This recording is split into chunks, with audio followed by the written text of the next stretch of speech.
Assalamualaikum warahmatullahi wabarakatuh. Halo, nama saya Tia Anissa dari jurusan Kimia Fakultas Sains dan Informatika Universitas Jenderal Ahmad Yani Cimahi. Di sini saya akan sedikit menjelaskan mengenai suatu instrumen. Nah, instrumen apa? Kita langsung lihat ke materinya. Nah, ini dia instrumen yang akan saya bahas kali ini, yaitu spektrofotometri UV atau ultraviolet. Nah, apa sih alat spektro itu? Nah, video ini diajukan untuk memenuhi tugas mata kuliah penentuan struktur yang diampu oleh Ibu Dr. Yeni, dan ini disusun oleh saya sendiri, Tia Anissa, dengan NIM 3211171056. Nah, spektrofotometri UV atau ultraviolet merupakan salah satu metode analisis yang dilakukan dengan panjang gelombang 100 sampai 400 nanometer atau 595 sampai 299 kJ per mol. Sinar ultraviolet atau sinar ungu terbagi menjadi dua jenis, yaitu ultraviolet jauh dan ultraviolet dekat. Nah, ultraviolet jauh ini memiliki rentang panjang gelombang kurang lebih 10-200 nanometer. Sedangkan ultraviolet dekat memiliki rentang panjang gelombang kurang lebih 200-400 nanometer. Nah, untuk instrumen ini, zat yang dapat dianalisis menggunakan spektrofotometri UV adalah zat dalam bentuk larutan dan zat tersebut tidak tampak berwarna. Jika zat tersebut berwarna, maka perlu direaksikan dengan reagen tertentu sehingga dihasilkan suatu larutan tidak berwarna. Namun biasanya zat yang berwarna lebih banyak dianalisis menggunakan spektrofotometri sinar tampak dibanding dengan ultraviolet. Nah, untuk selanjutnya ada prinsip spektrofotometri UV, karena pada dasarnya setiap instrumen itu akan mempunyai prinsip. Nah, untuk UV sendiri ini berdasar kepada hukum Lambert-Beer.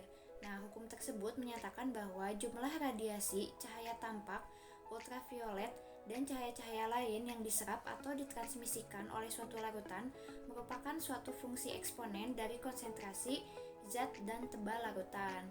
Nah, kemudian bagaimana alur dari UV ini? Nah, pertama di sini ada sumber cahaya. Jadi sinar tampak pada sumber cahaya dipancarkan melalui monokromator. Kemudian monokromator ini menguraikan sinar yang masuk dari sumber cahaya menjadi pita-pita panjang gelombang yang diinginkan. Nah, ini menjadi seperti ini. Kemudian dari monokromator ini cahaya atau energi radiasi diteruskan dan diserap oleh suatu larutan yang akan diperiksa di dalam kupet. Nah, ini adalah sampel yang berada di dalam kupet. Kemudian, jumlah cahaya yang diserap oleh larutan akan menghasilkan sinyal elektrik pada detektor. Jadi di sini di bagian detektor, kemudian yang mana sinyal elektrik ini sebanding dengan cahaya yang diserap oleh larutan tersebut. Besarnya sinyal elektrik ini yang dialirkan ke pencatat dapat dilihat sebagai angka. Jadi ini akan keluarnya tercatat sebagai angka. Nah, selanjutnya di dalam alat spektrofotometri UV ini tentunya mempunyai susunan beserta fungsinya. Nah, di sini ada gambaran untuk susunan alat spektrofotometri UV. Di sini yang pertama bagian A itu adalah sumber cahaya, di mana sumber cahaya ini untuk pengukuran absorpsi. Nah, ini harus memancarkan sinar dengan kekuatan yang cukup untuk penentuan dan pengukuran.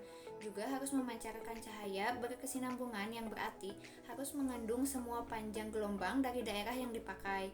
Kekuatan sinar radiasi harus konstan selama waktu yang diperlukan.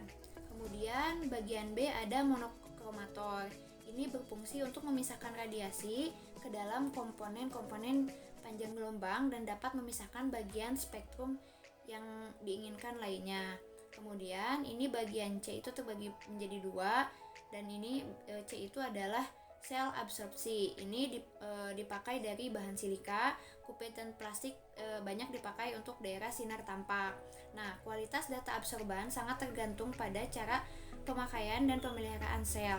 Kemudian sidik jari, lemak, atau pengendapan zat pengotor pada dinding sel akan mengurangi transmisi. Jadi sel-sel itu harus bersih sekali sebelum dipakai. Jadi usahakan dilap dulu menggunakan tisu.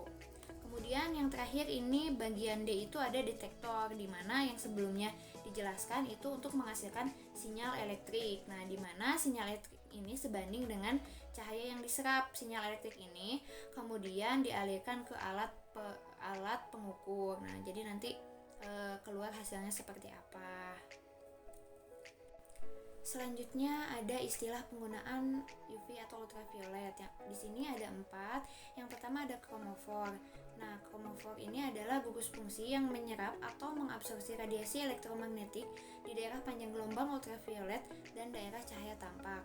Kemudian yang kedua ada auxokrom, di mana auxokrom ini yakni gugus yang berpengaruh namun sedikit terhadap absorpsi UV, tetapi berdampak cukup signifikan pada absorbansinya. Kemudian yang ketiga ada betochromic shift atau geseran merah, yakni geseran atau perubahan ke arah yang lebih besar.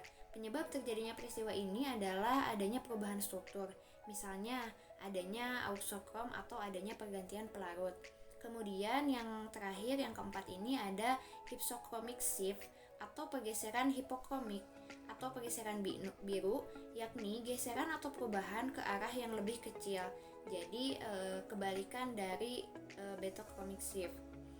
Kemudian munculnya gejala ini juga sering disebabkan oleh adanya penghilangan auxokrom atau oleh adanya pergantian pelarut juga. Masih sama, hanya kebalikannya. Selanjutnya, pada pembahasan spektrofotometri UV ini, di sini saya mengambil contoh dari satu jurnal yang berjudul Senyawa Fenolat dari Fraksi Etil Asetat Buah Tumbuhan Memplas atau Tetrasera indicamer. Nah, ini ada salinan jurnalnya bagian depan. Kemudian di dalam jurnal ini ada contoh dari, nah ini spektrum UV senyawa hasil isolasinya. Berdasarkan hasil kromatografi KLT, fraksi dikelompokkan berdasarkan RF yang sama-sama sehingga diperoleh 5 fraksi, yakni F1 atau viral 2-5, kemudian F2 viral 6-15, kemudian F3 viral 6-57, F4 viral 58-63, dan F5 64-86. Kemudian spektrum UV dari kristal F3323 ini dalam pelarut metanol muncul 2 puncak serapan. Nah, ini ada 2 puncak, yakni pada panjang gelombang 203 nanometer dan 277 nanometer. Ini dapat dilihat. Puncak serapan pada panjang gelombang 203 nanometer merupakan puncak serapan yang khas untuk pelarut metanol. Adanya absorpsi pada panjang gelombang 277 nanometer mengindikasikan bahwa senyawa hasil isolasi ini mempunyai cincin aromatis, di mana muncul pada panjang gelombang yang lebih panjang dengan intensitas yang besar 200-400 nanometer. Nah, hal ini diperkuat dengan munculnya sinyal pada bilangan gelombang 1438 sampai 1608 yang berasal dari regang C rangkap 2C pada spektroskopi inframerah. Nah, dari hasil pembahasan tadi, ini ada daftar pustaka yang saya gunakan. Ada satu dari Triyati Eti tahun 1985. Nah, cukup sekian materi yang dapat saya sampaikan. Terima kasih, mohon maaf apabila banyak kesalahan. Wassalamualaikum warahmatullahi wabarakatuh. Nah, itu dia sedikit penjelasannya. Semoga video ini bermanfaat. Dan jangan lupa like dan komen. Terima kasih. Wassalamualaikum warahmatullahi wabarakatuh.